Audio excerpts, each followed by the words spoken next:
Nombreux sont les moyens dont Dieu se sert pour se révéler à nous et nous faire entrer dans sa communion. La nature parle sans cesse à nos sens. Les cœurs sensibles sont touchés par l'amour et la gloire de Dieu qui se révèlent dans les œuvres de ses mains. L'oreille attentive entend et comprend la voix de Dieu dans la nature.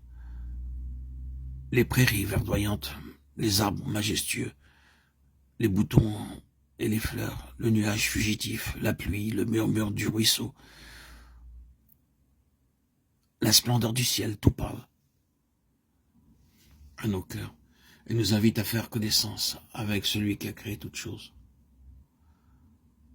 Notre Sauveur a relié ses précieux enseignements aux objets de la nature.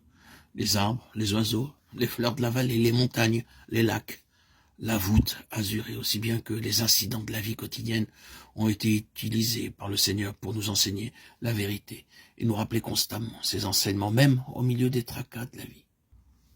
Dieu veut que ses enfants apprécient ses œuvres et prennent plaisir aux beautés simples et discrètes dont il sait plus à orner notre demeure terrestre. Il aime ce qui est beau, mais il affectionne par-dessus tout la beauté du caractère et il désire que nous cultivions la pureté, la simplicité, les vertus modestes reflétées par les fleurs. Pour peu que nous ouvrions les yeux, les œuvres de Dieu nous donneront des leçons précieuses d'obéissance et de confiance. Depuis les étoiles qui suivent de siècle en siècle, dans l'espace infini, leur sentier invisible jusqu'à l'atome imperceptible, la nature obéit à la volonté du Créateur. Et Dieu prend soin de tout ce qu'il a créé. Celui qui soutient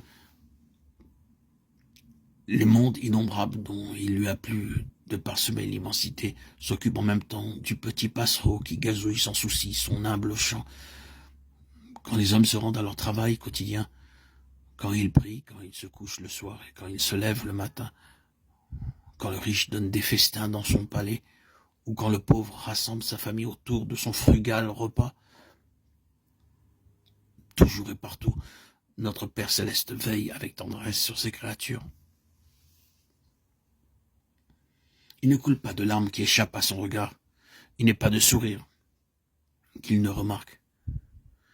Si nous voulions croire en lui que d'angoisses inutiles pourraient nous être épargnées, notre vie ne serait pas une suite de désappointements.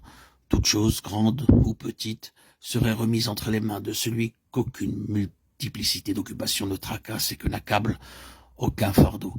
Nous jouirions d'un repos d'âme que beaucoup ne connaissent plus depuis bien longtemps.